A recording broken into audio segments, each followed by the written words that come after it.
बातें की अब तक ताकि तुम्हें पता चल जाए।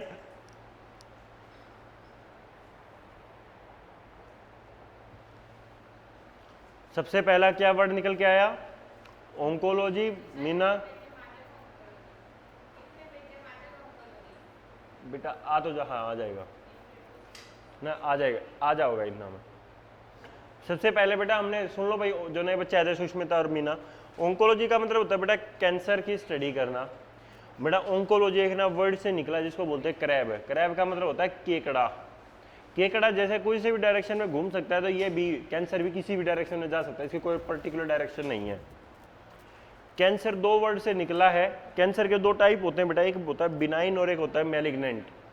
बिनाइन जो होता है, इनके पीछे ओमा लग गया पाओगा, क्या लगा पाओगा? ओमा ओमा ओमा। मैलिग्नेंट फिर आगे दो पट्टा होगा, एक कार सार्कोमा और एक सार्कोमा का मतलब होगा कनेक्टिव टिश्यू का कैंसर। जितने भी थारी बॉडी में कनेक्टिव टिश्यू हैं, आंख है, तुम्हारे बोन्स हैं, तुम्हारी मसल्स है, तुम्हारे कार्डियक मसल्स है, इसके भी कैंसर आएगा। ठीक है, तुम्हारा कार्टिलेजेस हैं, इन सब का कैंसर होना हमारा सार्कोमा कहलाएगा। और जितने ही बॉडी में epithelial tissue, epithelial skin, epidermis cancer होना, वो सारा किस में आएगा? कार्सिनोमास में आएगा। यहाँ तक किसी को कोई दिक्कत? भाई बिनाइन जो होता है वो एक जगह पे ग्रो करता रहता है, मैलिग्नेंट कहीं पे भी क्या कर सकता है? घूम सकता है। इसलिए इसको किस नाम से जानते हैं? इनोसेंट के नाम से जानते हैं, और इसको डेंजरस के नाम से जाना जाता है।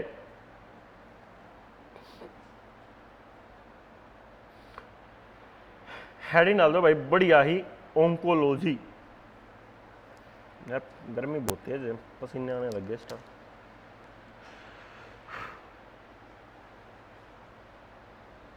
लिखना भाई ओंकोलॉजी नीचे एरो लगा के।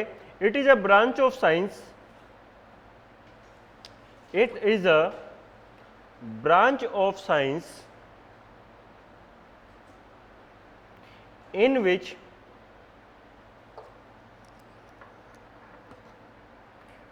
it is a branch of science in which we study about the cancer,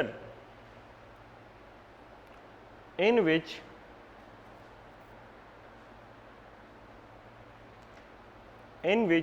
we study about the cancer, comma, its diagnosis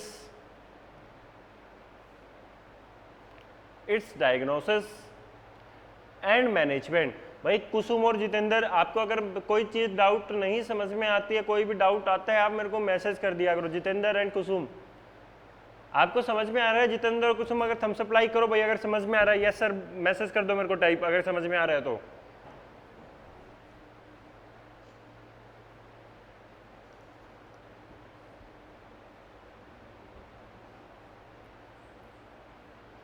okay जी, आप मेरे को कोई भी दिक्कत हो तो चैट में लिख भी सकते हो। जितेंद्र कोई भी डाउट होता है तो बेटा आपको।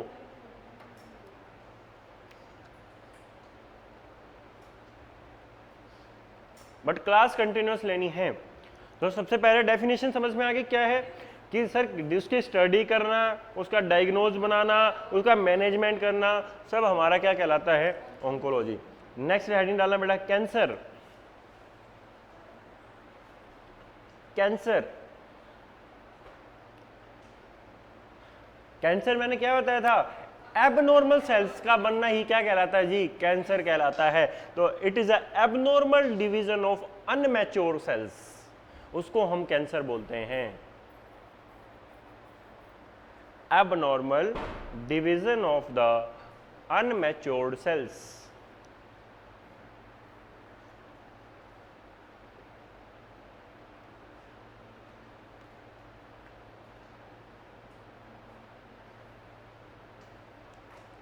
अगला हेडिंग डालना, नियोप्लाज्म।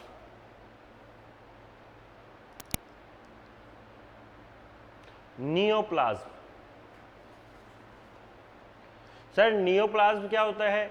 नियो मतलब न्यू, प्लाज्म मतलब कोई ग्रोथ। तो किसी भी चीज की क्या होना? न्यू ग्रोथ होना क्या कहलाता है? नियोप्लाज्म कहलाता है।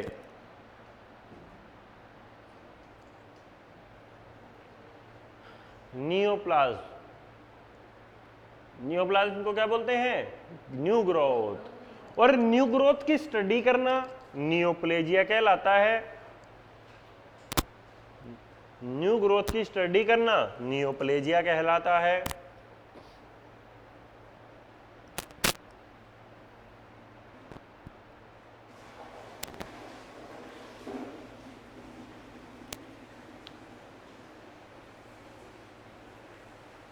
हो गया? यहां तक कोई दिक्कत? सर हमने एक वर्ड डिस्क्राइब किया था जिसे बोलते थे ट्यूमर। कैंसर का ही सेम सिमिलर टर्म जो होता है वो क्या होता है? ट्यूमर होता है। नमस्ते भाई।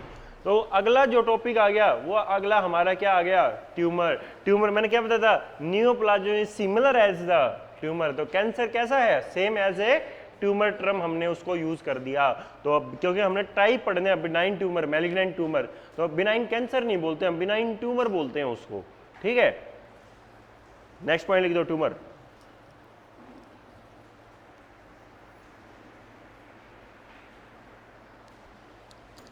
Next point is tumour.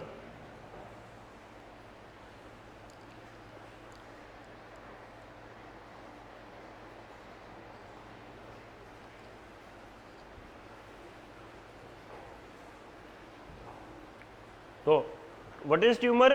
Same term as like as a neoplasm, उसको हम ट्यूमर। अगला फिर मैंने बताया था जहां पे भी वर्ड ट्यूमर आ जाए, कैंसर आ जाए, सबके पीछे क्या लगा मिलेगा? ओमा। तो लिख दो ट्यूमर सफिक्स्ड एज ओमा। अच्छा, दो वर्ड जो होते हैं, एक सफिक्स होता है, एक प्रीफिक्स होता है।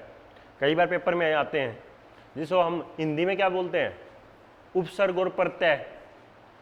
आपको पता होना चाहिए, छोटे मोटे इंग्लिश के टर्म्स भी पता होने चाहिए। बिल्कुल ऐसे मत बैठो कि बचपन की चीजें भूल जाओ। दो वर्ड होते हैं, एक होता है बेटा सफिक्स और एक होता है प्रीफिक्स।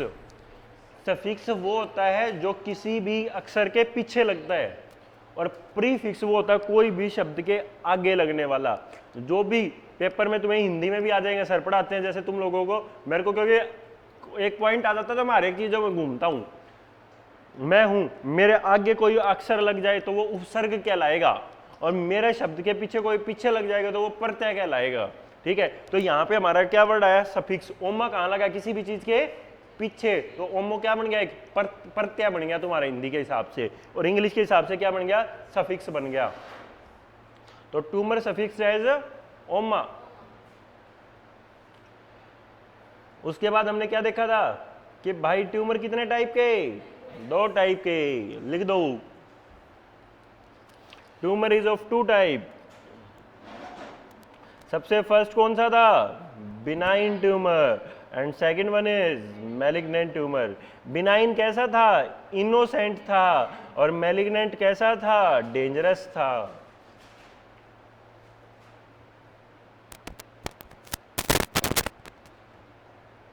लिख ले, हेडिंग डाल दे, 4-5 लाइन छोड़ के ट्यूमर की हेडिंग डाल के लिखना चालू कर दे भाई। तू विनोद, तू क्लास में क्यों नहीं आता रेगुलर? विकास, पंचकुला क्या करने चला गया तू? घूम के आया? बेटा घूम तो पाछा लिए पेपर होने के बाद।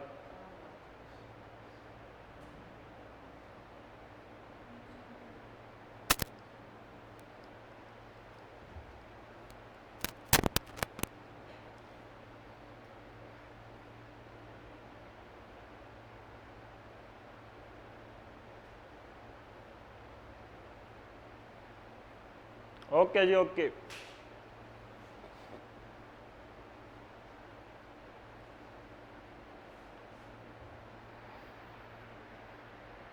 घूम विकास बाद में लियो, पढ़ ले बेटा। फार्मा करवा दी मैंने पूरी। तू शायद एक ही क्लास में आया, मेरे ख्याल से 3 में आया है।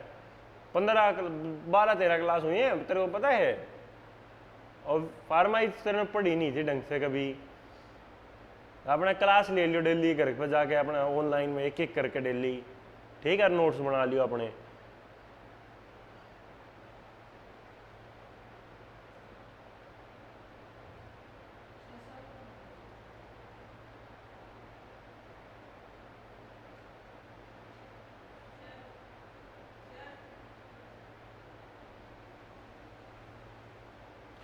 नीलम की दिक्कत? कौन सी नीलम है भाई?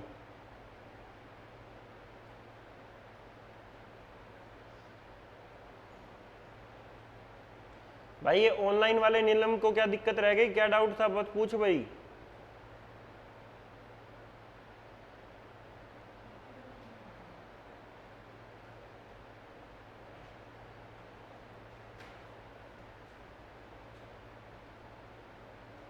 पिंकी, निर्मला, सुष्मिता, मोनिका। सुष्मिता क्लास में आ चुकी।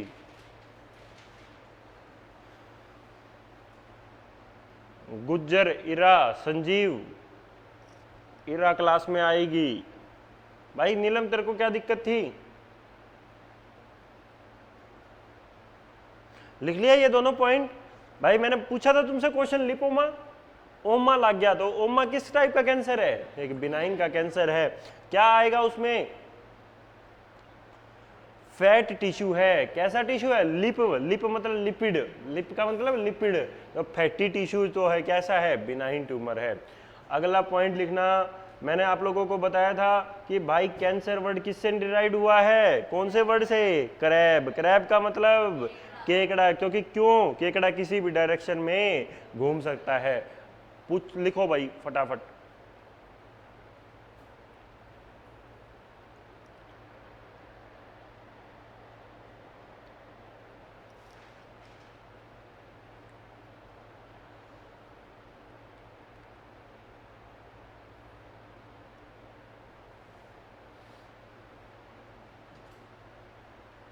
लिख लिया,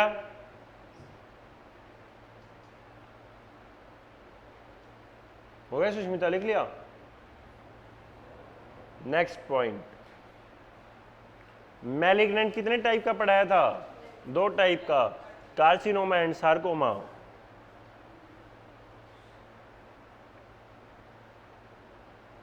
कार्सिनोमा एंड, सारा लिखने की जरूरत नहीं है, सीधा नीचे एरो लगा के लिख दो, cancer of epithelial tissue, cancer of connective tissue, बस इतना ही लिख देना, ज्यादा लिखने की जरूरत नहीं है। इसमें लिखना कैंसर ऑफ एपिथेलियल टिश्यू और इसके नीचे लिख देना कैंसर ऑफ कनेक्टिव टिश्यू, ज्यादा लिखने की जरूरत नहीं है।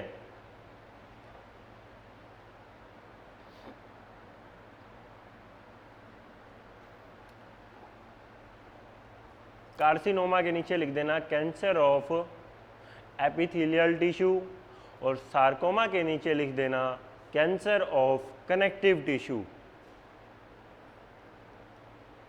एग्जाम्पल लिखना सबसे मेन तो इन दोनों के,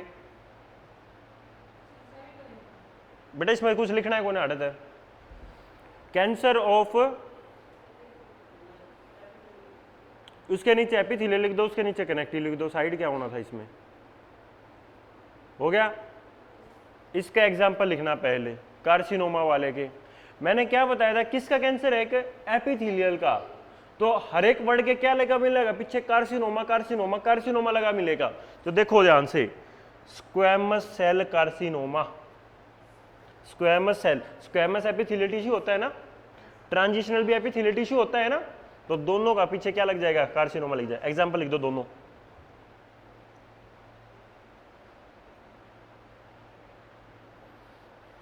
एग्जाम्पल लिख दो भाई दोनों।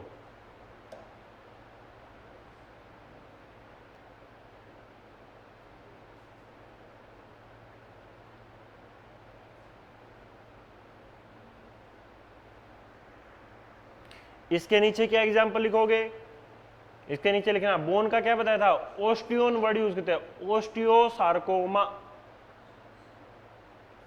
एग्जाम्पल लिख दो, ओस्टियोसार्कोमा।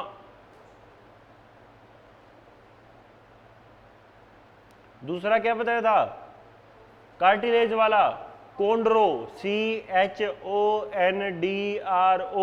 कोंड्रोसार्कोमा। 2 एग्जाम्पल इसके लिख दिए, 2 उसके लिख दिए, बाकी हम डिटेल में पढ़ेंगे बाद में, कौन से का क्या बोलते हैं, कौन से को क्या बोलते हैं। हार्ट के कैंसर हो गया उसको क्या बोलेंगे, बाकी कोई भी कैंसर होगा। कोंड्रो बेटा, कोंड्रो, CHONDRO, मतलब कोंड्रो मतलब कार्टिलेज होता है मुन्ना, आप आए नहीं थे, मैं ऑलरेडी ये बात बता चुका था पहले। कोंड्रो, वो आगे लिखवाऊंगा ये सारे पॉइंट्स, कोंड्रो क्या होता है। यहां तक किसी को कोई दिक्कत, चलूं आगे। हेडिंग डालना बेटा, सबसे मेन चीज बताई थी आपको, डिफरेंस। पहले नाम लिख दो, पहले रुक जाओ, पहले यही लिखो, डिफरेंस बाद में लिखेंगे। Classification of tumour based on histology, कि कौन से कैंसर को क्या बोलते हैं।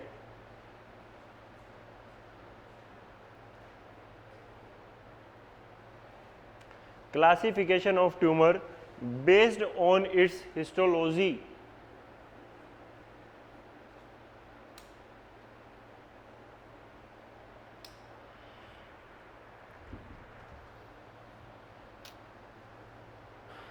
Classification of tumour based on it's, मैं एक एक बताऊंगा, तुम एक एक लिखना, साथ उतारना मत, पहले समझना फिर लिखना। देखो भाई, कितने टाइप के कैंसर पढ़े थे? 2 टाइप के। एक तो क्या होगा, एक क्या होगा, बोलते चले जाओ। एक मैलिग्नेंट के कितने टाइप? कार्सिनोमा, और कार्सिनोमा के नीचे किसका मिलेगा? सी के नीचे सीना हुआ एपिथेलियल का। और सार्कोमा, इतना पॉइंट तुम्हें याद हो गए, लिखवा चुका हूं ऑलरेडी, ध्यान से सुनना। अब स्क्वैमस एपिथेलियल टिश्यू क्या है? एपिथेलियल है, बट अब ये कौन से टॉपिक का है? बिनाइन का। तो इसके पाछे नू ना सोचो सर एपिथेलियल का कैंसर आ गया था, हम इसके पाछे के लगा देंगे के। एपिथेलियल के पीछे कार्सिनोमा नहीं लगाएंगे। क्यों? क्योंकि ये किसका है? बिनाइन के। तो सब के पीछे क्या लगा पाओगा? ओमा ओमा ओमा ओमा ओमा। यो वर्ड ध्यान रख लेना, कदे उड़े पेपर में यही गलती ठोगा सर ने तो नू बताया था जी एपिथेलियल का कैंसर के पास है ना वो लगेगा। अरे ने कहा ऊपर नू भी देख लियो बिनाइन कब है कि मैलिग्नेंट कब है। मन ने तो बताया था, बट नू भी बताया था बिनाइन के पास ओमा ओमा पाओगा। याद रखेगी यह बात। एक मैलिग्नेंट आवे ना जब भी कार्सिनोमा, पेपर में नू देख लिया ऊपर मैलिग्नेंट वर्ड तो नहीं दे रहा ऑप्शन में, क्वेश्चन में। कदे उड़े देव रखे बिनाइन और थामनु सोचो एपिथेलियल के पास तो सर ने कार्सिनोमा बताया था, उड़े ठोक आओ स्क्वैमस सेल कार्सिनोमा। ऑप्शन में पूछा क्या था? गलतियां बता रहा हूं जो बच्चे करते हैं, होती हैं प्रिया ये गलतियां नॉर्मली। बेसिकली हम इतने कॉन्फिडेंस, ओहो एपिथेलियल का कैंसर, ये तो अब मैंने कार्सिनोमा ले है भर दिया गोला। और फिर वो ओहो ये तो बाद में देखे तेरा बोला बिनाइन पूछ रखा था जी, हम तो गलत कराया जी, 1 नंबर गलत होगा जी। फिर उड़ा नुकर रहा, फिर नंबर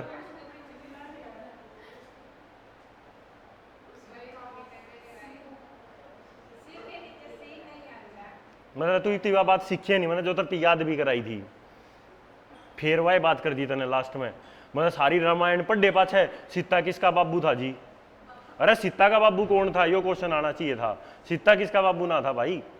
अरे 20 बार बता ली बिनाइन के पास सबके पास ओमा ओमा ओमा। अरे जड़े भी मैलिग्नेंट पास उड़े चाहे कार्सिनोमा पाओगे चाहे सार्कोमा, 2 चीज याद नहीं हो रही थारे। फिर वह बात जी इसके पास भी तो ओमा, इसके पास भी, अरे इसके पास कार्सिनोमा भी तो है, नू तो देख लो इसमें कड़ा है कार्सिनोमा।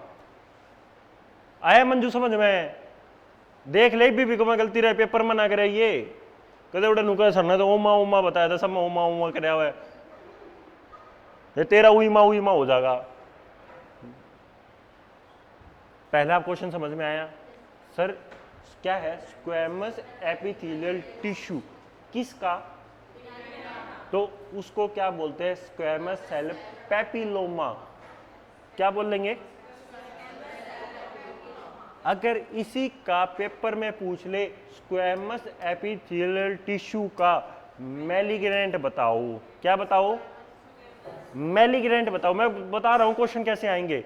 इसका बिनाइन बताओ तो पेपिलोमा, और इसी का मैलिग्नेंट पूछ ले क्योंकि एपिथेलियल तो पीछे क्या मिलेगा? कार्सिन, तो स्क्वैमस सेल।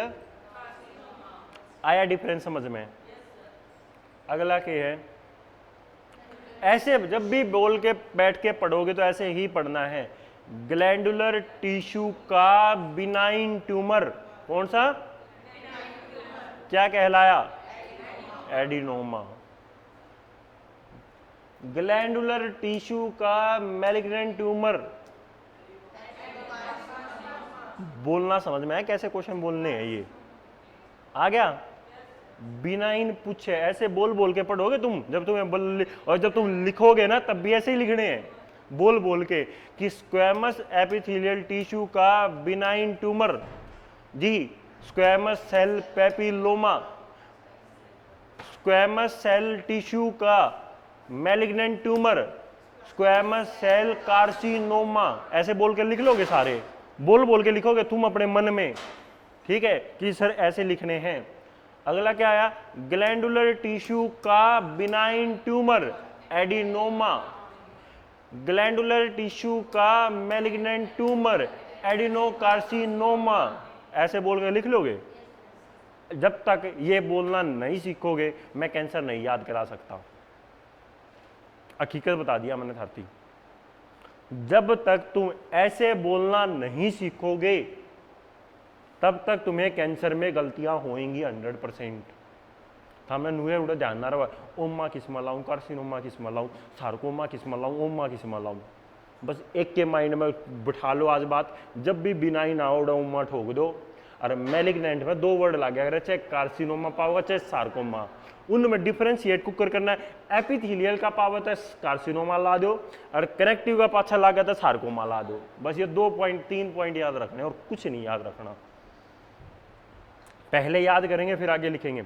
इपेटिक सेल क्या है, इपेटिक सेल का benign tumour hepatic adenoma, hepatic cell का मैलिग्नेंट हिपेटिक सेल कार्सिनोमा। हो जाएंगे 3 पॉइंट, लिखो पहले यहीं तक, ऐसे ही लिखना जैसे मैंने लिखे हुए, कुछ भी चेंज मत करना और बोल के लिखना खुद मन में।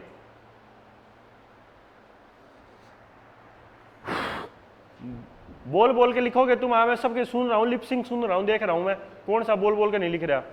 खाली टापोगे ना कुछ नहीं समझ में आवे, पहला बताऊं।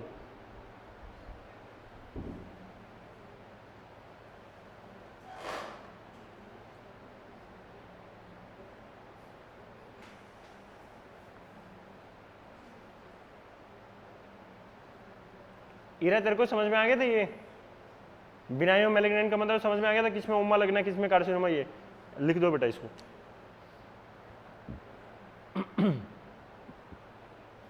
भाई ऑनलाइन वाले ऐसे ही बोल के लिखना, खाली चेपना मत। खाली कापी भरने से कुछ नहीं होगा, काले पीली कापी भरने से। उसको ये समझना सीखो, याद करने सीखो, ट्रिक सीखो कि कैसे ही पेपर तक तुम्हें अब तो याद रह जाएंगे। ओहो जी कैंसर याद कर लिया हमने, और 3 दिन पाछे थारी ना मेरा ना सर ने ते बताया था, उमा बताया था, कार्सिनोमा बताया था, फिर उठा नू करोगे था हम।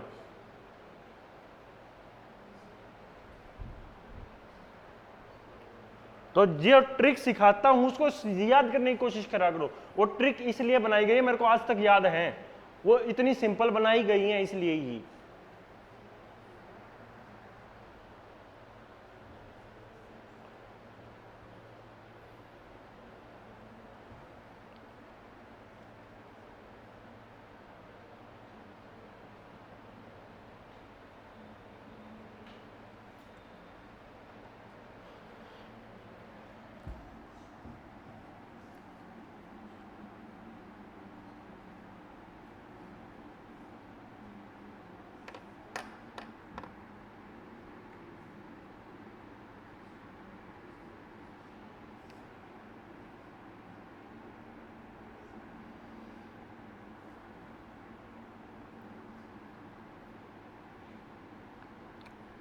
हो गया सुष्मिता?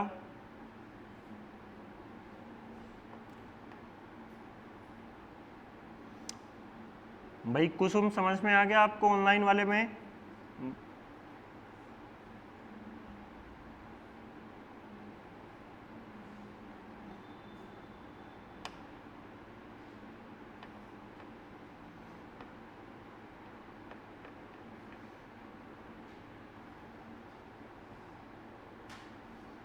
एक बच्चा कौन एब्सेंट है भाई तुम्हारी क्लास में आज? 11 जने आते हैं, एक और कौन सा रह गया? सरिता, एक तो सरिता रह गई, और भी कोई सा आता है? और सारे हैं?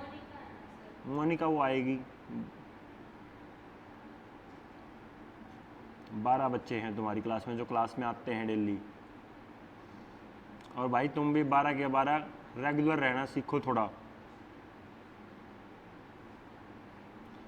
जो तुम्हें मैं यहाँ पे डायरेक्ट पढ़ा सकता हूँ ना, उतना तुम ऑनलाइन में कभी नहीं पढ़ सकते।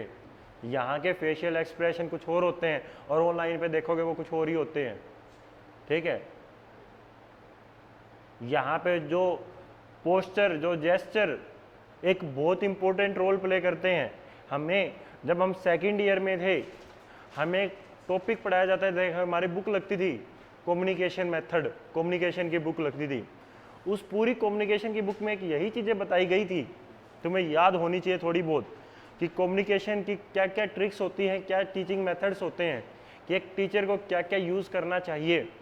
आई थिंक मैं उन्हीं चीज़ों को सबको अप्लाई करता हूँ, क्योंकि वो मैंने बहुत अच्छे से सीखे थे। कि कब एक टीचर को कभी भी बोर्ड पे लिखते समय बोलना ही नहीं चाहिए, मतलब समझाना नहीं चाहिए। वो लिख रहा है तो उस टाइम पे बोल के लिखता रहे, समझाते समय हमेशा उसका फेस बच्चों की तरफ होना चाहिए।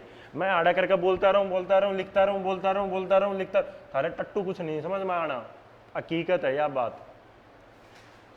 मैं अगर ऐसा करता रहूँ, मैं मीना यहीं पे ऐसे लिखता रहूँ और बोलता रहूँ, तुम्हें समझ में आ रहा है कि मैं क्या तो कहना चाह रहा हूँ, क्या नहीं कहना चाह रहा? कुछ नहीं, तो हम लिख लोगे और चले जाओगे करने बस। तो इसलिए बोलता हूँ भाई मेरे, बहनों मेरी, कि अपना क्लास में आ जाया करो, ठीक है। क्योंकि क्लास में जो चीज़ सिखा पाऊंगा वो ऑनलाइन नहीं सिखा पा सकता। ऑनलाइन जो बेचारे क्लास ले रहे हैं उनकी मजबूरी है, वो कहीं ना कहीं दूर से बैठ के क्लासेस ले रहे हैं। तुम तो घर के घर में होके भी क्लास नहीं लेने आ सकते।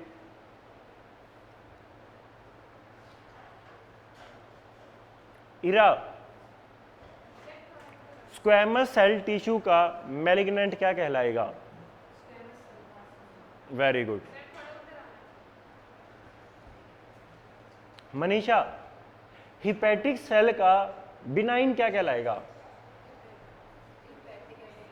Hepatic adenoma.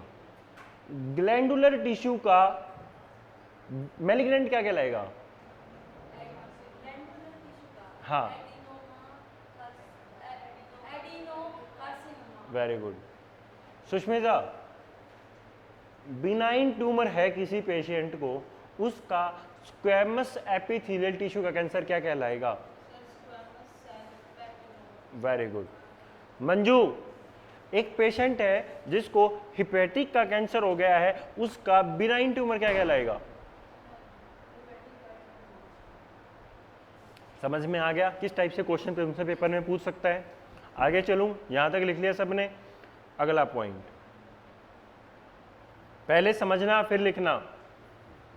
सबसे पहले मैंने आपको एक चीज बताई थी, बोन। भाई बोन के लिए जो वर्ड यूज होता है उसके लिए वर्ड यूज करते हैं ओस्टियोन, क्योंकि आपने मस्कुलोस्केलेटन सिस्टम पढ़ा है सबने। Structure and the functional unit of bone is osteon, ठीक है। स्ट्रक्चर, जैसे किडनी की सबसे छोटी स्ट्रक्चर एंड फंक्शन कौन होती है? नेफ्रॉन। ब्रेन की कौन होती है? न्यूरॉन। और बोन की कौन होती है? ओस्टियोन। याद रहेंगी ये बातें। सो बोन का बिनाइन ट्यूमर क्या कहलाया?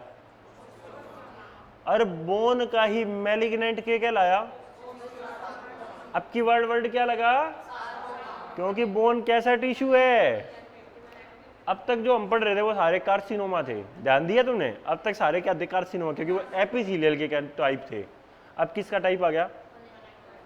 कनेक्टिव का। तो कनेक्टिव के पीछे लगते क्या लग गया? ये डिफरेंस ध्यान रखना है बस, कि कौन सा कनेक्टिव है, कौन सा एपिथेलियल। मैलिग्नेंट के केस में स्पेशल, किसके केस में? मैलिग्नेंट के केस। बिनाइन में सब ओमा ओमा ओमा ओमा लगेगा। कार्टिलेज, कार्टिलेज के लिए जो वर्ड यूज करते बताया था, कोंड्रो वर्ड यूज करते थे, कोंड्रोमा। और कार्टिलेज का ही मैलिग्नेंट टिश्यू क्या कहलाएगा? कोंड्रोसार्कोमा। सर मैलिग्नेंट आ गया तो सार्कोमा ठोक दो। मसल्स, 3 टाइप की मसल्स होती हैं, स्मूथ मसल, कार्डियक मसल और स्केलेटल मसल्स। कितने टाइप के मसल होते हैं बेटा? 3 type, smooth, cardiac and skeletal. Smooth muscle का बिनाइन ट्यूमर क्या कहलाया? बोल लो। स्केलेटल मसल का बिनाइन ट्यूमर क्या कहलाया? रैप्डोमायोमा। क्या कहलाया? मैंने वर्ड बताया था ना, रैप्डोमायोलाइसिस, एक कल परसों, मसल्स का टूटना बताया था ना, मसल्स का ब्रेकडाउन होना, रैप्डोमायोलाइसिस। और कैंसर होना रेब्डोमायोमा। कार्डियक मसल का बिनाइन ट्यूमर होना मिक्सोमा। क्या बोलोगे? तो टोटल कितनी मसल्स पड़ी? 3। सबसे पहले बोन का ओस्टियोमा, कार्टिलेज का कॉन्ड्रोमा। मसल्स कितने टाइप की? 3 टाइप की। सबसे पहले स्मूथ स्केलेटन और कार्डियक। स्मूथ का लियोमायोमा, स्केलेटन का रेब्डोमायोमा और कार्डियक का मिक्सोमा। हो जाएंगे याद?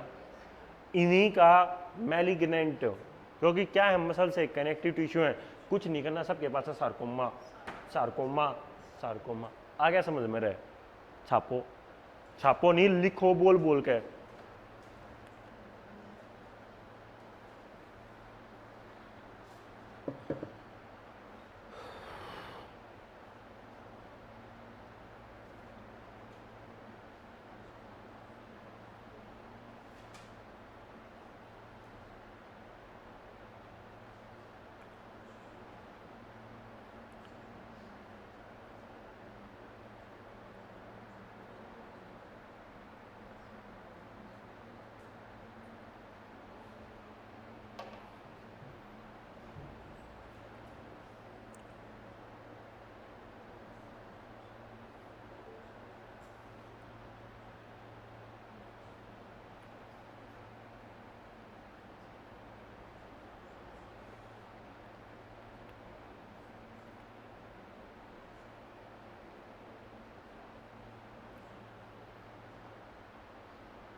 प्रीति बोल बोल के लिख ले बेटा।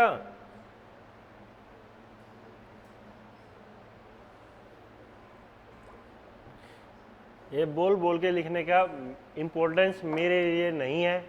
ये मत समझना कि मैं अपने लिए बुलवा रहा हूँ, तुम्हारे भले के लिए बुलवा रहा हूँ। तुम बोलोगे जितना उतना तुम्हें समझ में आएगा कि क्वेश्चन कैसे बोल के याद करना होता है। तुम ये बोलते हो ना, सर हमें क्वेश्चन की लैंग्वेज समझ में नहीं आती। वो क्वेश्चन की लैंग्वेज इसलिए ही समझ में नहीं आती, तुमने कभी ना क्वेश्चन की तरह थ्योरी को पढ़ना ही नहीं सीखा। तुमने सिर्फ पता कैसे पढ़ना सीखा है, आगे किताब धर ली, पट पट पट पट पट पट सारा पढ़ दिया, यूं ना सीखा हाँ यो क्वेश्चन बन सके है। तुम्हें मैं देखा हूँ कभी भी थ्योरी में, भाई यो क्वेश्चन आया कर रहा है, ऐसे बोलना सीखो। सर ने बता रहे यो क्वेश्चन आ सका है।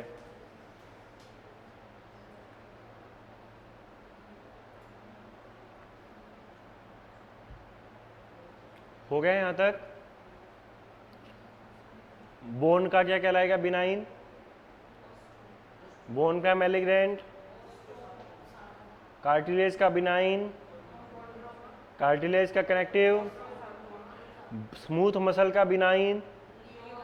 स्मूथ मसल का मैलिग्नेंट। कार्डियक मसल का बिनाइन मिक्सोमा और कार्डियक मसल का मैलिग्नेंट। स्केलेटल मसल का बिनाइन और स्केलेटल मसल का मैलिग्नेंट। हो जाएंगे याद? कोई दिक्कत लगी अब तुम लोगों को? आसान है, कुछ भी नहीं है, बस तुम्हें मेथड नहीं पता होता कैसे पढ़ना होता है। मेथड जब पता लग जाएगा ना, ऐसे खेल है लगते हैं ये। मैं तो सच में पढ़ाई को खेल की तरह खेलता हूँ। इसको जब तक यूज सोचोगे ना, ओहो खेल है यो, खेल जी समझा। तुम जितना गेम खेलते हो, कितने आसान से खेलते हो ना मजे लेके, ऐसे पढ़ाई को मजे लेके पढ़ो, मजा आएगा सच में। स्ट्रेस लेके पढ़ोगे कभी याद ही नहीं होनी।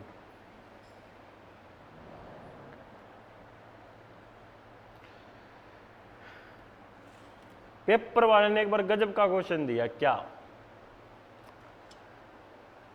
बताओ वह ऐसा कौन सा कैंसर है जिसके पीछे ना ओमा लागता, ना सार्कोमा लागता और ना कार्सिनोमा लागता, बट फिर भी वो कैंसर है?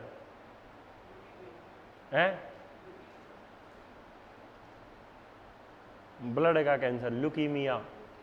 देखो ल्यूकीमिया के पास ना ल्यूकोमा लग गया, ना ल्यूको सार्कोमा लग गया, ना ल्यूकोमा कार्सिन। ब्लड तो वैसे ही कनेक्टिव टिश्यू है, तो वो तो सार्कोमा तो लगी, वो तो लगी नहीं पाएगा उसके पीछे, कार्सिनोमा। क्योंकि कार्सिनोमा एक एपिथेलियल थोड़ी है, कार्सिनोमा क्या है, कनेक्ट, और ब्लड क्या है, कनेक्टिव टिश्यू है। पेपर में आ रहा है क्वेश्चन कि बताओ वह कौन सा ऐसा कैंसर है जिसके पीछे कोई भी सफिक्स नहीं लगता। ऐसा पेपर में क्वेश्चन था, कोई भी क्या नहीं लगता सफिक्स। सफिक्स 3 ही है यहाँ पे, ओमा है, कार्सिनोमा, सार्कोमा है, तीनों ही नहीं लगता और फिर भी वो कैंसर है। Example leukaemia. ल्यूकीमिया किसका है, ब्लड का कैंसर होता है। तो अगला आ गया भाई आपका किसका, फैट का और ब्लड का। लिख दो, ऐसे लिख देना, एक्सेप्शन केस लिख देना इसके आगे बस।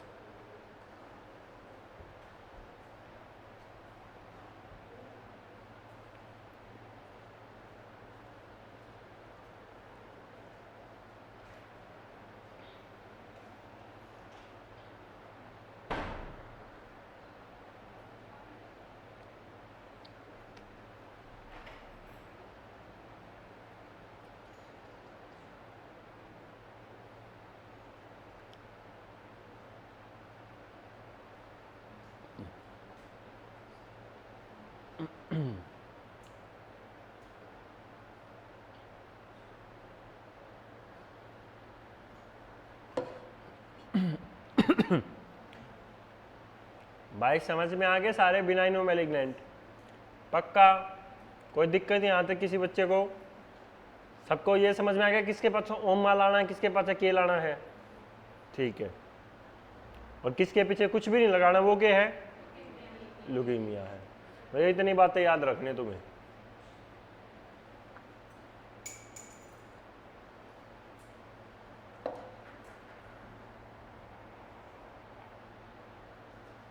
आगे चलें, नेक्स्ट हेडिंग डालना बेटा अलग से स्टार मार्क लगा के।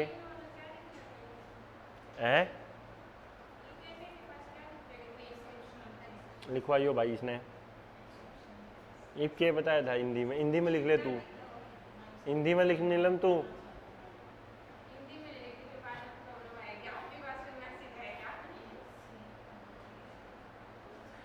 हेडिंग डालना बेटा, difference between benign and, heading डाल के छोड़ दो फिर पहले समझेंगे। हेडिंग डाल दो बेटा, difference between benign and malignant tumour.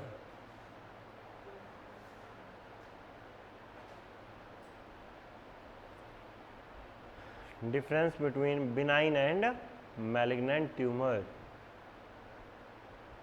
पहले समझना फिर लिखेंगे एक एक। सबसे पहला पॉइंट हमारा क्या कह रहा है, पढ़ चुके हैं सर, बिनाइन ट्यूमर एक ही जगह पे ग्रो करता है और वो कहीं पे भी जा सकता है, इसलिए बिनाइन को कैंसर ट्यूमर बोला था। शरीफ वाला, ये कैसे वाला, डोंट स्प्रेड, अभी बताइए स्प्रेड, बट ये स्प्रेड क्या करता है, बहुत ही फास्टली करता है। एकदम सर्जरी कर रहे थे, एकदम पता नहीं कहाँ मिल जाएगा, कुछ नहीं पता टूट के कहाँ चला जाए। कैसे ग्रोथ करता है, धीरे धीरे धीरे धीरे धीरे, मैंने बताया था एक ही साइड पे ग्रो करता रहेगा। और ये क्या कर रहे हो, ग्रो करता है, रैपिड ग्रोथ करता है। इसका मेटास्टेसिस क्या होगा, मेटास्टेसिस का मतलब होता है बेटा एक जगह से दूसरी जगह जाना। इसका मेटास्टेसिस क्या होगा, बिनाइन में तो एब्सेंट होता है, मैलिग्नेंट में इनफिल्ट्रेशन।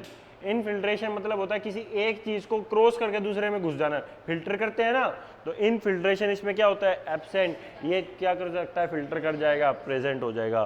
रीअकरेंस नॉट पॉसिबल, मान लो एक बार कैंसर था, एक ही जगह पे ग्रो कर रहे, तुमने देखा भाई इसका कैंसर, वहां से उसको कट कर सकते हो ना। मैलिग्नेंट वाले को कट करके दोबारा भी तो हो सकता है, क्या पता उसका छोटा पार्ट कहीं और जाके चिपक गया हो, वो वहां पे फिर ग्रो, रैपिडली ग्रो करेगा। सिंपल सी बात थी, समझाता हूं मैं तुम लोगों को थोड़ा डायग्राम से। बिनाइन की बात करते हैं, जैसे ये एक कैंसर था, ये इतना पार्ट बन रहा था, ये कैंसर का पार्ट था इतना, और ये कैंसर पार्ट था, आपने इसकी इतने की सर्जरी कर दी। तो ये अगला पॉइंट यही समझाना चाह रहा है, रिकरेंस नॉट पॉसिबल, दोबारा नहीं हो सकता। बट मैलिग्नेंट के केस में मान लो ये इतना बड़ा कैंसर था, जब तुमने इसकी सर्जरी करी तो कुछ पार्ट, इसका कुछ पार्ट टूट के कहां चला गया, साइड में चला गया। वो तो तुमने कट कर दिया, बच गया क्या, अलग से फिर भी बच गया। और ये फिर से क्या, इसकी क्या कैरेक्टरिस्टिक्स थी, रैपिड ग्रोथ, फिर से क्या करना स्टार्ट, ग्रोथ करना स्टार्ट। आ गया समझ में? तो इसकी रीअकरेंस पॉसिबल है, इसकी रीअकरेंस पॉसिबल नहीं होती है, एक बार कट कर दिया तो कर दिया। यहां तक सबको समझ में आ गया? मैंने आप लोगों को बताया था इसको डायग्नोज करके इसका ट्रीटमेंट कर सकते हो, उसको बोलते हैं प्रोग्नोसिस। प्रोग्नोसिस का मतलब होता है इंप्रूवमेंट। प्रोग्नोसिस बोलते हैं ना, जैसे अपने कोई पेशेंट है तो डॉक्टर बोलता है भाई क्या प्रोग्नोसिस है इस पेशेंट के, तो जो जूनियर डॉक्टर होगा बोले सर प्रोग्नोसिस वेरी पुअर, मतलब पेशेंट इंप्रूव नहीं कर रहा जो हमने ट्रीटमेंट कर रही हैं। चेंज द मेडिसिन या चेंज द केयर, जो भी आप केयर कर रहे हो वो चेंज करो। इन्फेक्शन होता जा रहा है तो भाई बोल लो पेशेंट को कम से कम किसी और से विजिट कम करवाओ उसकी, क्योंकि पेशेंट आते रहते हैं, मिलते रहते हैं, बाहर से इन्फेक्शन लेके आते रहते हैं, तो विजिट कम करवाओ। जो भी तुम केयर करो वो पेशेंट की अच्छी करो। तो डॉक्टर ऐसे वर्ड्स बोलते हैं वहाँ पे कि prognosis sir very poor, patient बिल्कुल ही कुछ भी मतलब रिस्पॉन्ड ही नहीं कर रहा अपनी मेडिसिन का। अगर पेशेंट आपके पास आया था 1 दिन 2 दिन 3 दिन, आप देख रहे हो बिल्कुल आया था जब अनकॉन्शियस पड़ा था, धीरे धीरे पेशेंट आँख खोलना स्टार्ट कर दिया, धीरे धीरे रिस्पॉन्ड करना, अगले दिन चौथे दिन हाँ भरना स्टार्ट कर दिया, 5वें दिन कुछ रिस्पॉन्ड कहने लग गया, उसको बुला दो उसने बुला दो, तो इसका मतलब क्या है, prognosis is improving day by day. क्या बोल सकते हैं, प्रोग्नोसिस इज इम्प्रूविंग। पहले क्योंकि हर एक वर्ड का मतलब होता है, हर एक वर्ड का मतलब सीखो। पेपर में ऐसे प्रोग्नोसिस के 3-4 क्वेश्चन आते हैं, कहाँ पे आते हैं पता है, साइकेट्रिक में आते हैं। साइकेट्रिक में जब आप सिजोफ्रेनिया के टाइप्स पढ़ोगे ना, वहां पता है एक क्वेश्चन तो पक्का भरका होगा इसका, बताओ कौन सा टाइप गुड प्रोग्नोसिस होता है, कौन सा टाइप बैड प्रोग्नोसिस होता है, कौन सा टाइप बेस्ट प्रोग्नोसिस होता है। याद रख लियो मेरी बात कही और आज की साइकेट्रिक में सिजोफ्रेनिया के क्वेश्चन में पक्का ये क्वेश्चन आया करें, गुड प्रोग्नोसिस किसका, बेस्ट प्रोग्नोसिस नहीं पढ़े तब पढ़ लियो अपने साइकेट्रिक के, बेस्ट प्रोग्नोसिस किसका, गुड किसका, सबसे पुअर किसका। तो यहां से इतने पॉइंट में किसी को कोई दिक्कत है तो बताओ मेरे को। सबसे पहला कैसा है, ये क्या है, कैसे टाइप, इसका दूसरा नाम, इसका दूसरा नाम, कैसे ग्रो करेगा, डोंट स्प्रेड, और ये एकदम फैल जाएगा, पूरी दुनिया नदी की तरह फैल जाएगा। मेटास्टेसिस एब्सेंट, क्योंकि बिनाइन कभी भी एक जगह से दूसरी जगह पे नहीं जाता तो एब्सेंट होगा। ये क्या होगा, इनफिल्ट्रेशन एब्सेंट होगी, उसमें इनफिल्ट्रेशन, क्योंकि फिल्टर आउट होके किसी भी पार्ट में जा सकता है, ये नहीं जाएगा। रीअकरेंस नॉट पॉसिबल, एक बार आपने सर्जरी करके कट कर दिया दोबारा नहीं होगा, बट वो वाला हो सकता है। इसका प्रोग्नोसिस गुड ये है, मान लो चेस्ट में कैंसर था, ब्रेस्ट में कैंसर था, तुमने कैंसर को डिटेक्ट कर लिया, मैलिग्नेंट वाले में आज तुमने देखा ब्रेस्ट में कैंसर, वो टूट के लंग्स में घुस गई, तुम ब्रेस्ट को मेमोग्राफी कर रहे हो, ब्रेस्ट में कुछ भी नहीं दिखना, कह रहे हो जी ब्रेस्ट में तो कैंसर था कल परसों तक, तो आज तो कुछ भी नहीं दिख रहा इसकी में, और वो कैंसर कैसे कड़ा पाओगा, उसके लंग्स में घुसा पाओगा। तो इसका मतलब प्रोग्नोसिस क्या है उसका, वेरी पुअर है, पता ही नहीं चल पाएगा जब तक उस चीज़ का एक्चुअल डायग्नोज ही नहीं होगा। ट्रीटमेंट क्या कर लोगे, इसका एक्चुअल डायग्नोज हो सकता है, इसका डायग्नोज हो ही नहीं सकता। याद रख लो इतनी बातें, लिखो समझ समझ के लिखना। हेडिंग डाल दो बिनाइन और मैलिग्नेंट, और इसके पॉइंट्स बना बना के लिखते जाओ। जितने नोट्स अच्छे बनाओगे, अपने इंस्ट्रूमेंट अच्छे रखोगे, सर्जरी उतनी अच्छी होगी, ठीक है। नोट्स अच्छे होंगे, पेपर उतना अच्छा क्लियर होगा। खिचड़ी बनाओगे नोट्स में तो तुम्हारी भी पेपर की खिचड़ी बनेगी फिर, क्योंकि समझ में नहीं आएगा याद क्या करने हैं।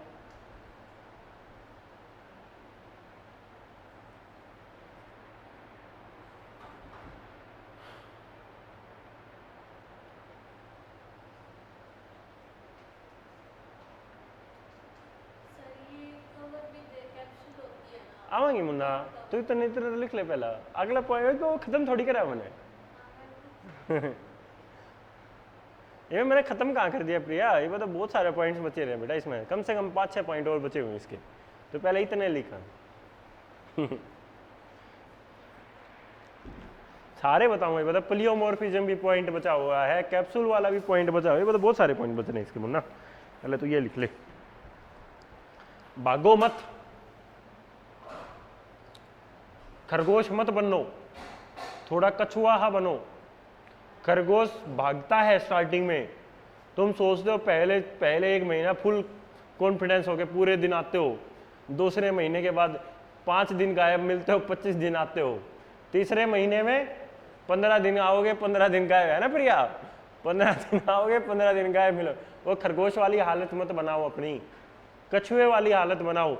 धीरे चलो, थोड़ा थोड़ा स्पीड बढ़ाते चलो, और फिर अपनी स्पीड ऐसी बना दो कि हाँ जी कुछ भी आ जाए पेपर में क्लियर कर देंगे। तुम पहले स्पीड इतनी तेज कर देते हो, फिर वो लास्ट जाते जाते वो थक जाओगे। तो ये ना जी करता है जी पढ़ने का, हकीकत है ये बातें।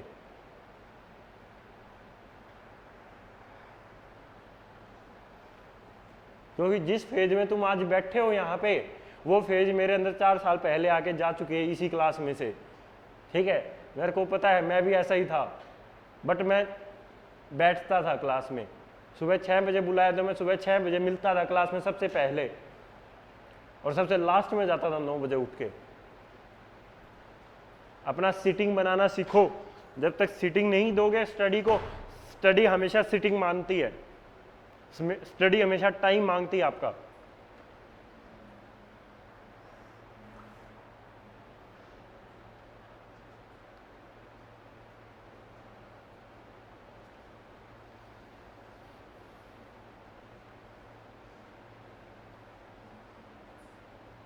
हो गया?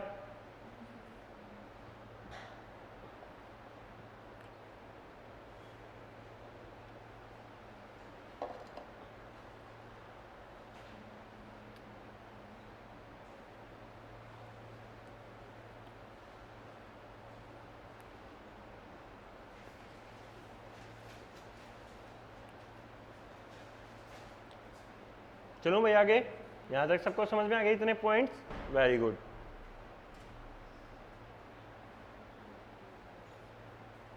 बट फिर यही अगला पॉइंट,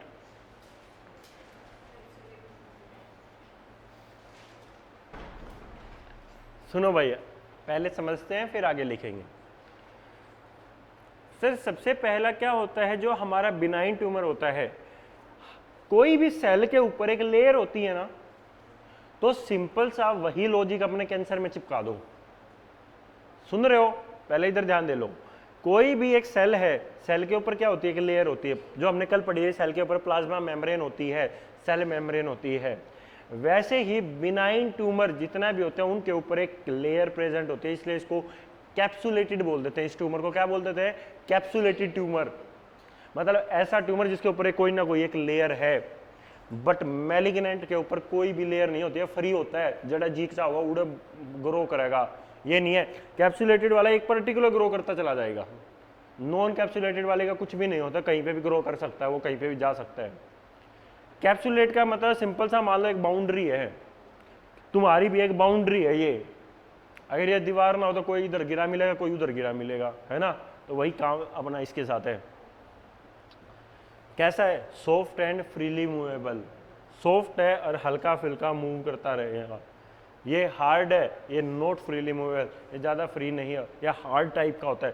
फ्रीली मूवेबल को छोड़ सकते हो, बस ये डिफरेंस याद रख लेना। ये सॉफ्ट और ये कैसा है? Cellular arrangement regular. मैंने बताया था सेलुलर कैसे होंगे, पहले ये अगर लाइन ग्रो करेगी, फिर अगली ग्रो करेगी, फिर अगली ग्रो, मतलब रेगुलर ग्रो कर रही है ना। इसका सरेगा बेरा है गुना, आधा आड़ा ग्रो कर रहा है, आधा आड़ा कर रहा है, आधा यहाँ तक रहा है, आधा यहाँ तक रहेगा, आधा यहाँ। तो ये कैसा कर रहा है? इरेगुलर ग्रो कर रहा है। सेलुलर अरेंजमेंट कैसी हैं? इरेगुलर हैं, बट इसकी क्या हो रही हैं? रेगुलर हो रही हैं। सेलुलर प्लियोमॉर्फिज्म इज एब्सेंट, बट इसमें प्लियोमॉर्फिज्म प्रेजेंट होती है। प्लियोमॉर्फिज्म का मतलब होता है डिफरेंट डिफरेंट साइज का मतलब। इसमें डिफरेंट डिफरेंट साइज नहीं होंगी, सब कैसी साइज की लगी? Same size. यही डिफरेंस याद रखना, इसमें एब्सेंट है, उसमें प्रेजेंट, बाकी सब में ये चीज प्रेजेंट थी, वो एब्सेंट थी। मतलब ये ठीक थी, वो गलत थी। इसी बस एक यही पॉइंट ऐसा उल्टा है जिसमें प्लियोफॉर्मिज्म, इसमें क्या है? एब्सेंट है, इसमें प्लियोमॉर्फिज्म प्रेजेंट है। प्लियोमॉर्फिज्म का मतलब होता है डिफरेंट डिफरेंट साइज का प्रेजेंट होना। बट बिनाइन में तो सेम साइज थी, सेम लेयर बनती चली जा रही थी। इस बार तो पता ही नहीं कौन सी लेयर कितने बन जाए, कोई सी छोटी बन जाए, कोई बड़ी बन जाए, कोई मोटी बन जाए, कोई छोटी बन जाए। तो इसका मतलब क्या होता है? प्लियोमॉर्फिज्म इसमें न्यूक्लियोसिस्टोप्लाज्मिक रेशियो, इसको मैं थोड़ा अलग से आपको समझाने की कोशिश करता हूँ न्यूक्लियस हिस्टोप्लाज्मिक रेशियो को। जैसे कि देखो कोई भी हमारा एक सेल है, ये हमारा क्या था भाई, एक सेल के अंदर हमने देखा था एक न्यूक्लियस और सेल न्यूक्लियस के चारों, इसको थोड़ा सा बोर्ड चेंज करते हैं हम, दूसरा समझाते, इस पे समझाता हूँ।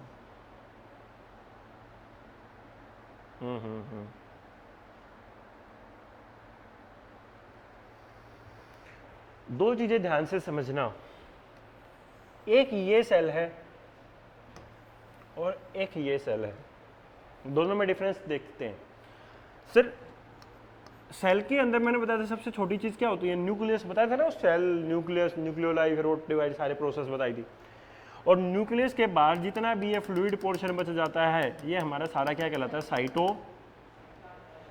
न्यूक्लियस कम है, साइटोप्लाज्म ज्यादा है, तो इसकी रेशियो होती है 1:2 बिनाइन के केस के अंदर। इसके अंदर जितना न्यूक्लियस का साइज भी एबनॉर्मल बढ़ता रहेगा और साइटोप्लाज्म भी कम होता है, तो ये जितना न्यूक्लियस का पार्ट होगा उतना ही उसमें क्या प्रेजेंट होगा, साइटोप्लाज्म। 1:1 के आसपास पाया जाता है, और कई बार 2:1 भी कन्वर्ट हो जाता है एबनॉर्मलिटी के कारण। इतना याद रखोगे। तो ये किसका पॉइंट था, न्यूक्लियस साइटोप्लाज्मिक रेशियो पूछी थी। ये क्या थी, ये न्यूक्लियस साइटोप्लाज्मिक रेशियो।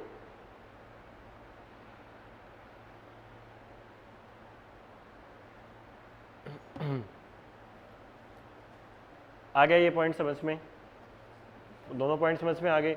सबसे पहला पॉइंट क्या था इसके अंदर, ये कैसा था, कैप्सूल वाला, ये कैप्सूल नहीं था, ये सॉफ्ट था, ये हार्ड था।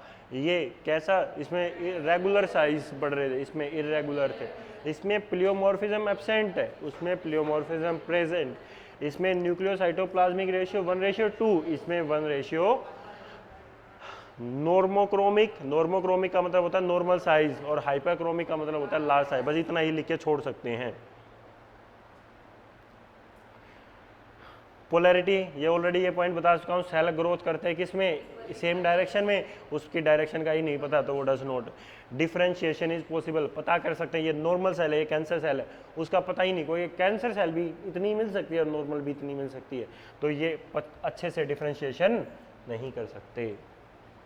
समझ में आ गया, पक्का ध्यान से लिख लोगे, समझ के लिखो।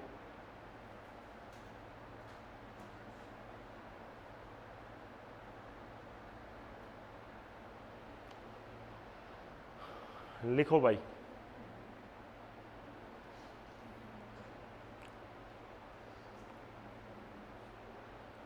कम से कम 10 से 12 पॉइंट मिलेंगे ये सारे।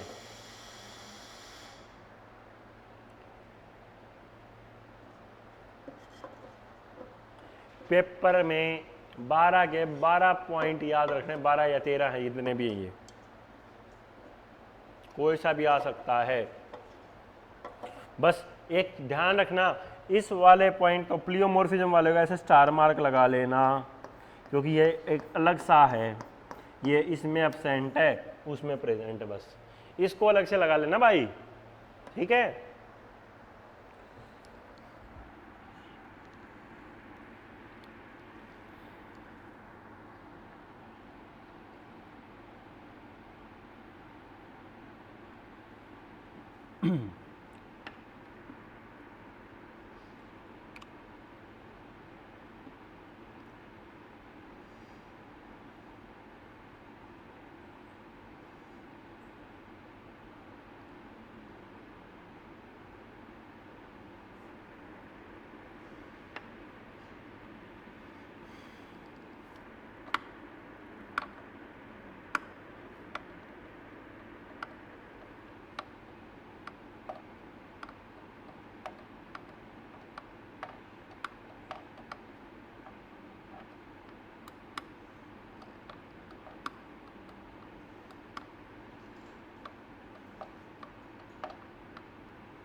यहां तक लिख लिया सबने, रेगुलर इरेगुलर तक यहां तक लिख लिया। प्लियोमॉर्फिज्म का मतलब जरूर लिखना, difference in shape and size, बस इतना ही लिखना है। ये जो पिंक पेन से लिखा हुआ है ना, इसको तुम्हें दिख नहीं रहा होगा, बस इतना लिखना, different in shape and size, इसका मतलब है ये प्लियोमॉर्फिज्म का, difference in shape and size.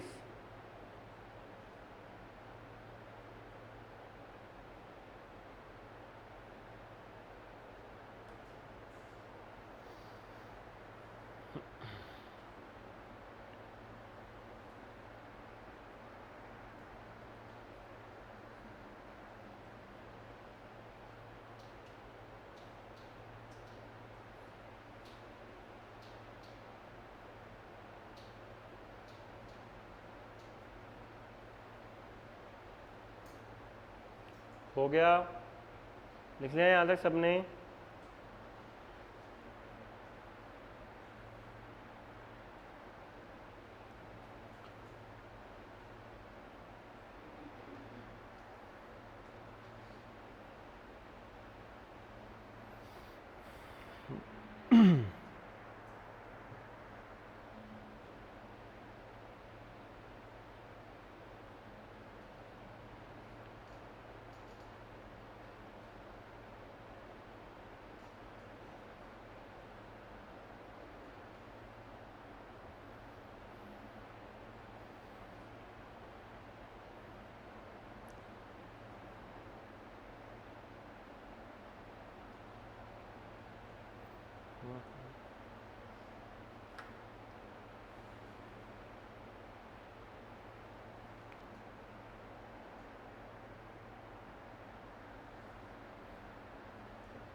भाई कुसुम और जितेंद्र समझ में आ रहा है आपको?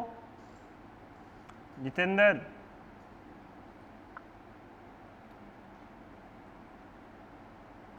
जितेंद्र को समझ में आ रहा है भाई? मैसेज कर दिया अगर जितेंद्र कुछ नहीं समझ में आए तो।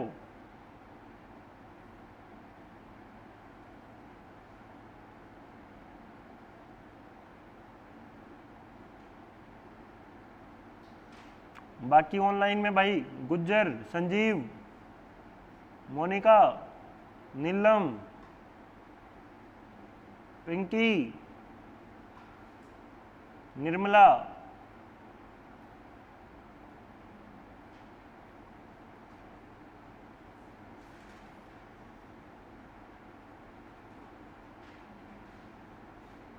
ओके जी बच्चे, अपना पढ़ते रहो ऐसे ही।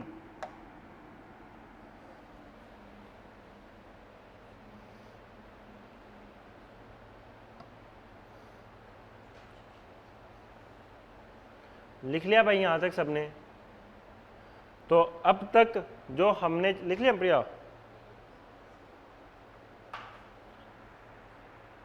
अब तक हमने 4-5 चीजें सीखी अंकों के अंदर। सबसे पहला मैंने आप लोगों को पढ़ाया था, क्या रह गया प्रीति?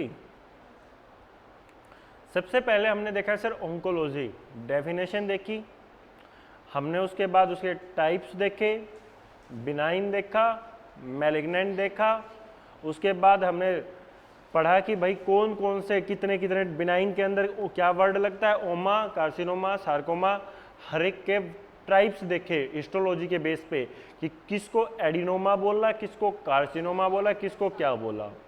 उसके बाद हमने क्या पढ़े भाई, सारे इसके टाइप्स के अंदर सारी सब में क्या था, जो भी बिनाइन वाले थे वो इनोसेंट थे, ये डेंजरस थे, एक कैप्सूल वाले थे, ये नॉन कैप्सूल वाले थे, इनकी ग्रोथ एक डायरेक्शन में, इनकी नहीं, ये सारे सेम साइज के होते, ये डिफरेंट साइज के मिलेंगे, ठीक है। इनका मेटास्टेसिस नहीं होता, इनका मेटास्टेसिस होता है। ये हमने सारे पॉइंट्स हमने देखे। यहाँ तक किसी बच्चे को एक बार फटाफट 5 मिनट दे रहा हूँ, स्टार्टिंग से लेके यहाँ तक फटाफट रिवाइज कर दो सारा। 5 मिनट दे रहा हूँ, नजरों में से निकाल दो सारा टॉपिक।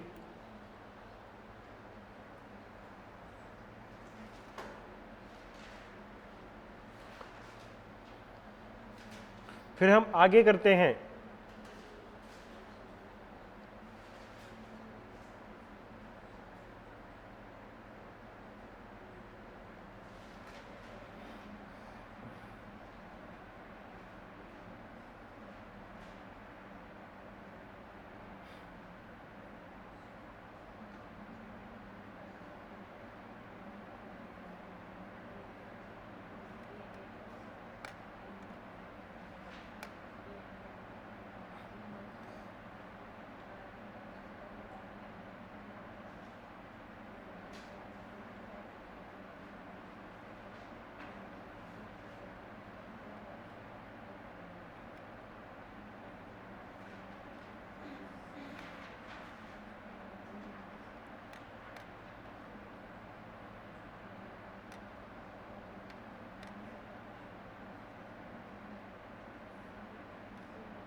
भाई ऑनलाइन वाले बच्चों में और इन ऑफलाइन वालों में किसी भी बच्चे को कोई डाउट हो तो मेरे को बता दो। यहाँ तक सबको अच्छे से समझ में आ गई? यहाँ तक क्यों को पक्का? चलूं आगे? किसी को भी कोई डाउट हो तो मेरे को अभी बोल सकता है सर। ये भाई ऑनलाइन वाले भी जो बच्चे बोलते हैं सर समझ में नहीं आया एक आधा पॉइंट, बता सकता है मेरे को? क्योंकि भाई अंकों का ये नहीं कह सकता, कोई से भी वर्ड से क्वेश्चन आ जाएगा, कोई से भी पॉइंट से क्वेश्चन आ सकता है।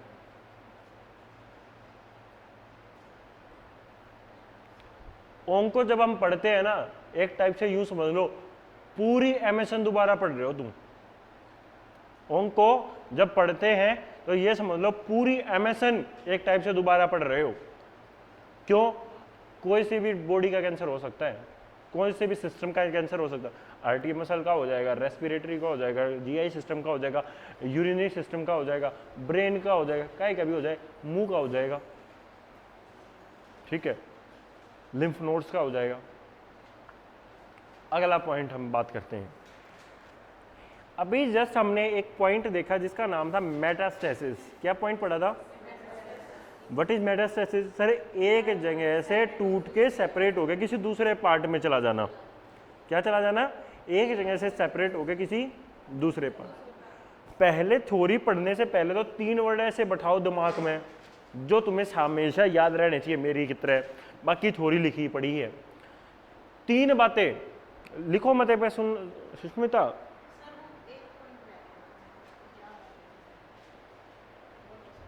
हो गया? 3 बातें हमेशा दिमाग में रखो। क्या रखनी है? पहला पॉइंट, एक क्वेश्चन आपसे पेपर में पूछेगा कि मोस्ट कॉमन मेटास्टेसिस। हम मेटास्टेसिस की बात कर रहे हैं, किसकी बात कर रहे हैं? अब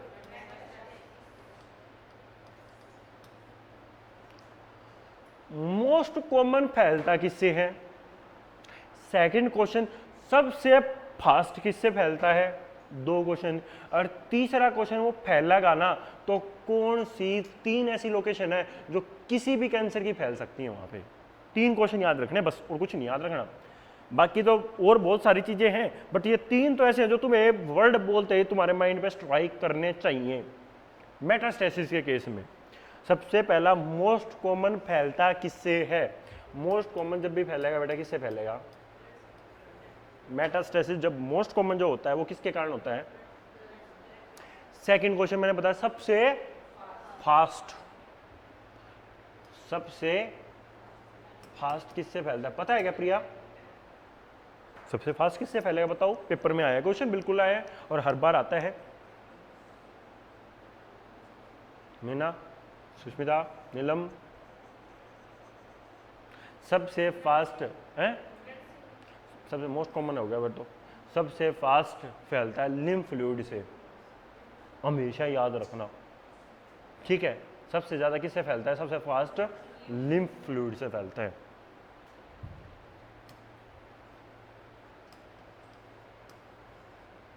ठीक। तीसरा मैंने क्वेश्चन बताया था कि मोस्ट कॉमन मेटास्टेसिस, किसी भी पार्ट का कैंसर टूट के लास्ट में कितनी जगह पे जाता है? मोस्टली 3 जगहों पे जाता है। कहां कहां पे जाता है जी? बोन में जा सकता है,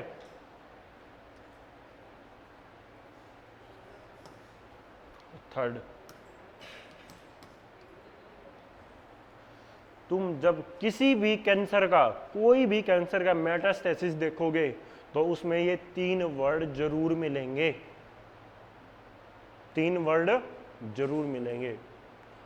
जरूर नहीं कि एक कैंसर का इन 3 में ही पूरे ऑर्गन में, वो बॉडी में पता नहीं मल्टीपल पार्ट्स में भी सप्लाई कर सकता है, बट उन मल्टीपल पार्ट्स में कोई सा भी कैंसर उठा के देखोगे 3 नाम जरूर पाएंगे।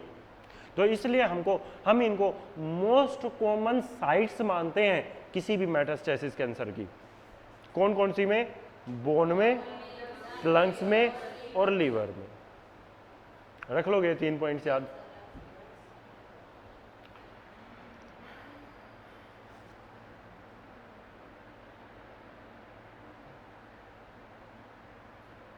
अब हम थ्योरी के ऊपर बात करते हैं। अगला हेडिंग वही है भाई, मेरे को नोट्स देखने की जरूरत नहीं पड़ती है, सिर्फ तुम मान लोगों के लिए खोल के रखता हूँ। मेरे को तो ये भी पता है मेरी नोट्स बुक के अगला पॉइंट क्या पाऊंगा, ठीक है।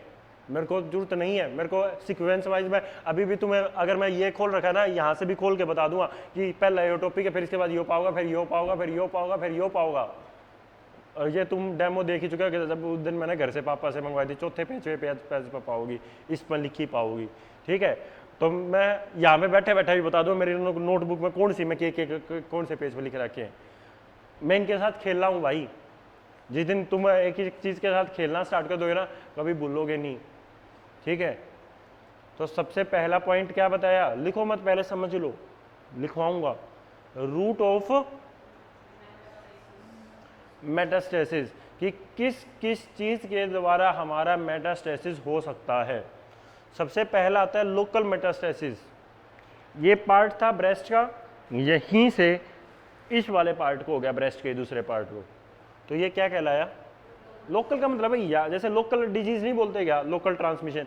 मनीषा थी, हाथ गंदे थे, हाथ गंदे हो गए, इन दोनों ने हैंड शेक किया तो इसको प्रिया को हो गया, लोकल हो गया, एक साथ बैठे थे। हिमेटोजीनस अभी पढ़ाया, सबसे मोस्ट कॉमन, हिमेटो मतलब ब्लड, ब्लड से होने वाला। लिम्फ पढ़ाया, सबसे फास्ट। मैंने बोला था पहले तो थ्योरी याद नहीं रखनी, पहले तो 3 वर्ड याद रखो बस, सबसे मोस्ट कॉमन और मोस्ट फास्ट, बस ये 2 तक 3 रट के याद रखो। मोस्ट कॉमन कौन है और मोस्ट फास्ट कौन है। एक ट्रांससिलोमिक होता है, इसको तुम छोड़ सकते हो। एक होता है मेटास्टेसिस बाय इनोल, ये भी कई बार पूछ लिया जाता है। लीवर का कैंसर था, ठीक है, और तुमने एक पेशेंट, डॉक्टर ने बोला हम किसी भी कैंसर को चेक करने के लिए कंफर्मेटरी टेस्ट बायोप्सी करवाते हैं ना, लीवर बायोप्सी। तुमने लीवर बायोप्सी के लिए लीडल ली और पौधी उसके इंजेक्ट कर दी। वो इंजेक्ट करने के कारण क्या हुआ, वो नीडल से जो कैंसर था उस कैंसर को पार करते हुए उस कैंसर का कुछ टिश्यू यहाँ से किस जगह डाल दिया, दूसरी जगह पे डाल दिया। तो यहाँ से क्वेश्चन बन गया कि किसी भी प्रोसीजर या किसी भी नीडल से होने वाला मेटास्टेसिस क्या कहलाता है, मेटास्टेसिस बाय इनोकुलेशन कहलाते हैं। ट्रैक्ट मेटास्टेसिस होता है मतलब किसी भी डक्ट के द्वारा होने वाला। तुम्हें ये पॉइंट्स याद रखने हैं, बस मेन को याद रखने हैं 2। मोस्ट कॉमन कौन सा, ब्लड, मोस्ट फास्ट कौन सा, और किसी भी नीडल से होने वाला इनोकुलेशन। याद रह जाओगे पक्का। हेडिंग डाल दो, route of metastasis, route of metastasis.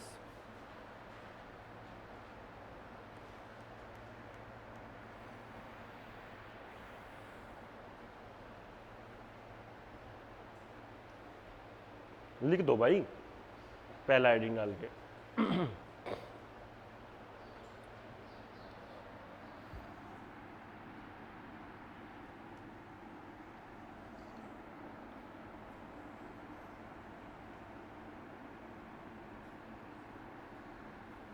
जो सेकंड और थर्ड पॉइंट है इनको बस स्टार, इनको मतलब टिक मार्क कर लेना, अलग से याद रहे तुम्हें, ये तो याद करने ही करने हैं।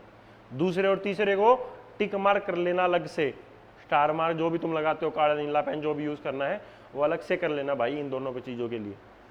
देखो मैंने और कहीं पे भी ये येलो वर्ड यूज नहीं कर रखा है, सिर्फ ये येलो इसी के लिए लगा रखा है, और कहीं पे नहीं मिलेगा, एक इसमें मिलेगा तीसरे वाले में।